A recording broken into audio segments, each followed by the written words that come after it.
Okay. East Lyme Board of Selectmen, regular meeting of April 17th, 2024. East Lyme Town Hall upper meeting room. We stand and do the pledge of allegiance. I pledge allegiance to the flag of the United States of America and to the republic for which it stands, one nation, under God, indivisible, with liberty and justice for all. Okay. Let's see. Are there any additional agenda and consent calendar items tonight? I'm not aware of any. I don't see anyone suggesting that there is. Are there any public delegations here tonight? Okay. The next is approval of the minutes for the regular meeting of April 3rd, 2024. Move to approve the regular meeting minutes of April 3rd, 2024 as submitted. Okay. Do I hear a second? I'll second. Thank you. Any discussion on the minutes? Any changes? Pretty straightforward. Okay. All in favor of approving the minutes signify by saying aye. Aye. Aye. All right. Opposed? None. So that motion carries. Next is the consent calendar. Move to approve the consent calendar for April 17th, 2024 in the amount of $1,931.35. Do I hear a second? I'll second. All right. Thank you, Jason. Any discussion on the consent calendar? All right. All in favor of approving it signify by saying aye. Aye. Any opposed? Being none, motion carries. All right. Next is some new business. And first on the agenda for that is authorizing the first selectman for the steep grant of $500,000. I'll read it. Yeah. Okay.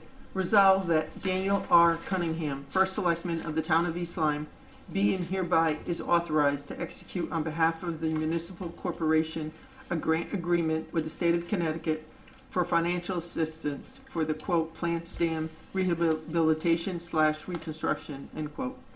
As the East Lyme first selectman, Daniel R. Cunningham serves as the chief executive officer for the town of East Lyme.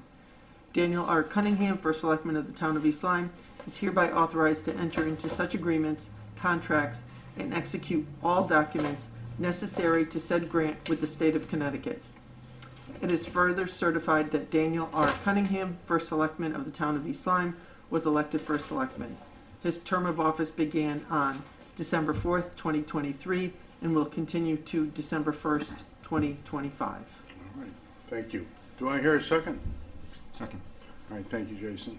So this is to rebuild the dam at Plants Dam Road and to rehabilitate it. That's one of the areas I'm very concerned about is the dams in town here, make sure they're safe. So, okay. Any further discussion?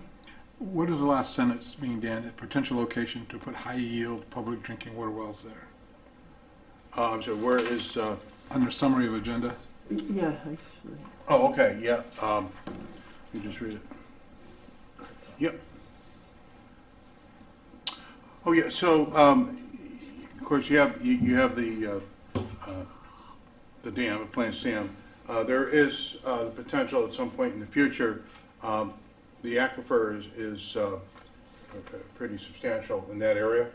So someday they may want to put another well at some point down the road in that area. I got you. Not a bunch of individual wells for homes. No, for the town. It'd be an additional source for the town for another well, which if we ever need it and have a backup.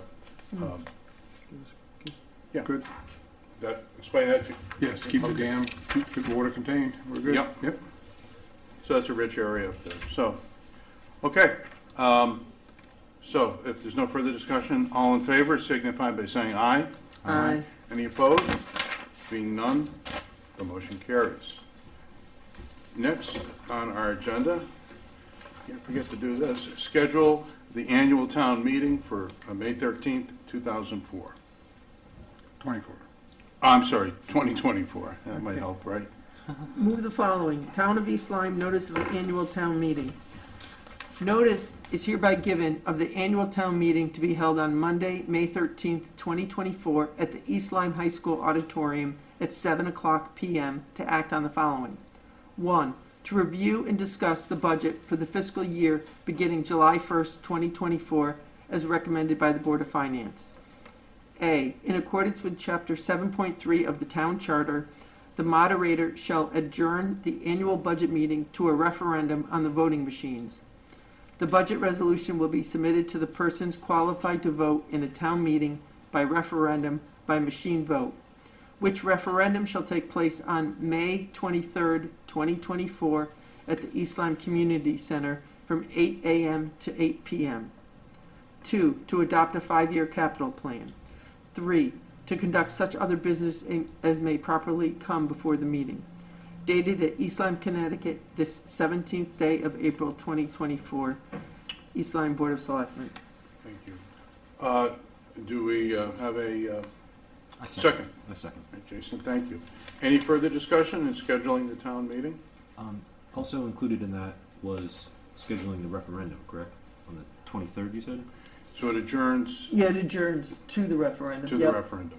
Okay. Yep. And then, so the meeting is at the high school, but the referendum is at the community center? Yeah, Okay. so after the public hearing, it adjourns to, they basically say, from here, we're gonna go right to the referendum. Which will be on May 23rd. On May 23rd. So the 13th is the town meeting, and then we adjourn the meeting to the referendum on May 23rd. Okay, got it. Yep, so that's. At the community triggers center. Yeah, That's right. at the meeting, yeah. Yep.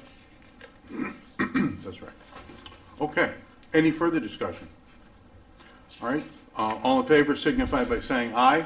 Aye. Any opposed?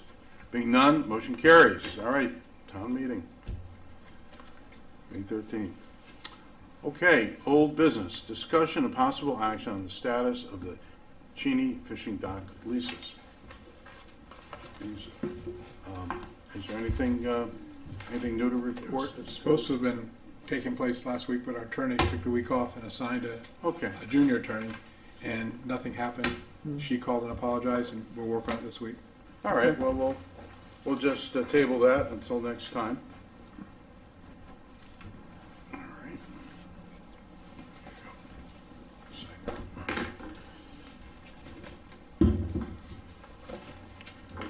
All right then. Any ex officio reports tonight? I was just gonna state that we were talking at the last hearing, I was asking about the school buses that were placed over, when they're stored over by the middle school. Mhm. So I did speak to Chris Lund today, and he said that during break, I guess they actually, put some more gravel and dirt down and basically fill, because there was a gap of like 4 to 6 inches, and there was potholes and stuff. So they basically kind of made it safer for the bus drivers and just the road in general. So there's it's more flat. So Yes. So that's all I have. Okay. Jason, anything? Just at Harbor Asset Management Shellfish Commission last night, there was some talk about a boat that seems to be in some kind of limbo. And I know that the gears are turning in order to straighten that out. Oh, the boat for our boat? I mean, Yes. Yeah, The Harbor Masters. Harbor Master's boat. Okay. All right. I don't really have any ex officio report. I got one I want to go over. I think I talked about last meeting, because the meetings are running over. I mean, not just we're overlapping, but Planning Commission.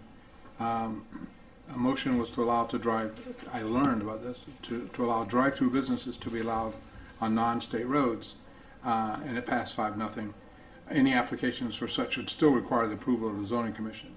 I've got notes, but I didn't realize that drive-throughs were not allowed on city roads. So I learned that they aren't, and they want to pass it so they can, the planning commission pass it, yeah. If they go through the zoning and enough cutouts and things like that, and not interfere with traffic or safety, then a business may be entitled to a drive-through to enhance business. So that was in there. So that passed 5-0, but it still has to go through the zoning commission to be approved, which I think is smart. Wait, what was it? Can you explain that again? The drive-throughs like at Dunkin' Donuts and things like that are on state roads Okay. only. They want it to be on town roads too, Okay. which I think is smart and wise to do, to maybe promote possible business. Mm-hmm. So, Yeah. And somebody wisecrack said, just, we don't need it, the pot stores are, right? So I said, no. Well, so now it goes before zoning? Any applications Yeah, will not exclude a drive-through, but you still gotta go through zoning with that. yeah. Was there any disadvantages to having it be drive-throughs on the town roads? Did they bring up any? No, No? no, Okay. no, it was all positive. It was, Okay. I was just trying to think if there was anything. Okay. And there was also discussion and a motion on the elimination of archaeological studies on applications for projects. The spur of that was the affordable housing projects are exempt from those studies anyway. So again, it's gonna go through, it's past 5-0 Yeah. to exempt it, but it's still gonna have to go through zoning again. And they will determine if there'll be the need for an archaeological study. But for Like on a case-by-case basis, you correct. mean? It still covers us if we have the need to do it. The zoning will pick up on it and say, no, I think we should have an archaeological study.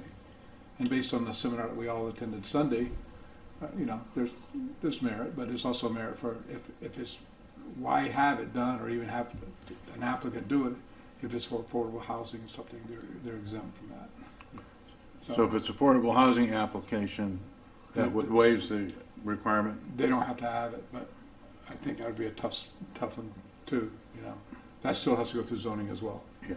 So, but those are the only 2 items. And the other thing was from, I think I shared this with you, but you might want to know this about the Flanders project regarding Wellsco.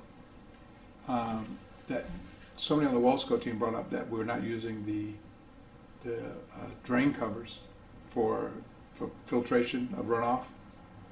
And so I reached to Joe Braga, and Yeah. he says, yes, call this guy. There's a gentleman named Robert Obie, who's a resident engineer who used to work for DOT. I sent him an email requesting verification. I'd like to assure you that all environmental requirements are being closely monitored for compliance. This project is a full-time environmental inspector and coordinator to monitor stormwater discharge correction.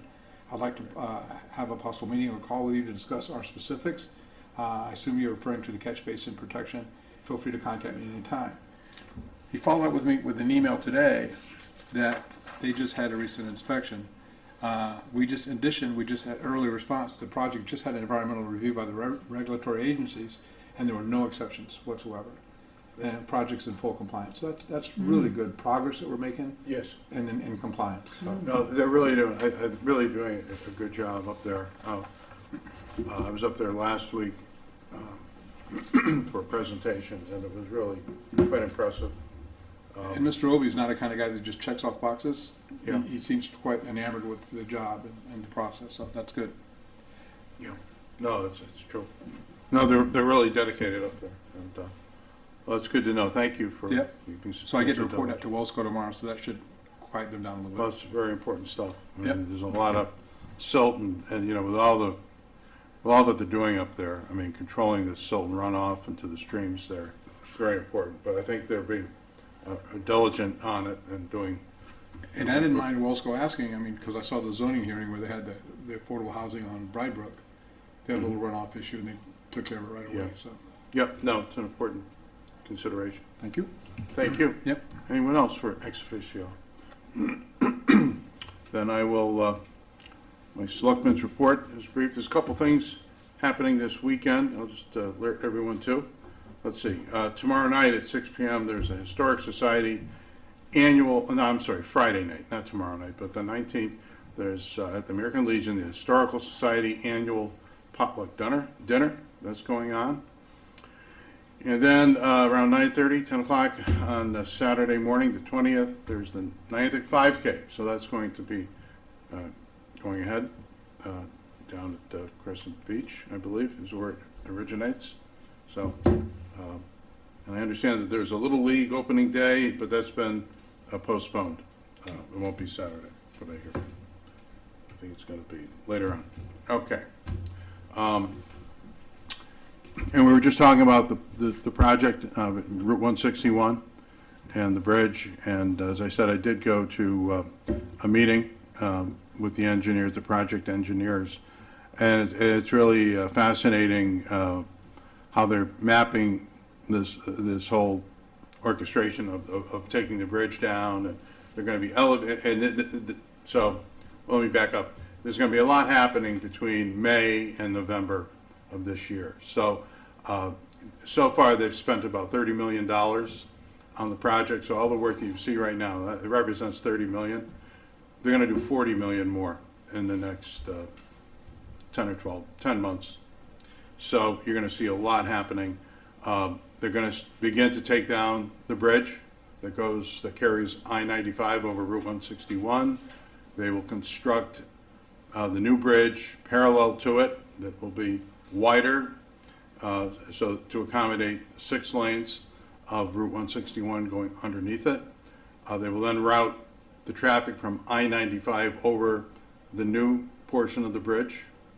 They will then begin to dismantle the other side of the bridge, which I guess would be the southbound lane.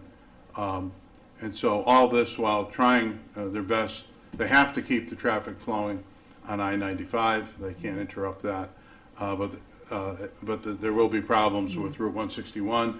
They're going to be doing a lot of work, as much as they can, between 8 o'clock at night, 5 o'clock in the morning. But there will be times when Route 161 has to be closed down, you know, when they're actually removing those beams and things. It will be disruptive. So they have a website. They have live cameras. You can see actually live what's going on at that site. So try to stay informed, and if it looks like it's one of those mornings or days when 161 is going to be obstructed, you know, try to find an alternate route.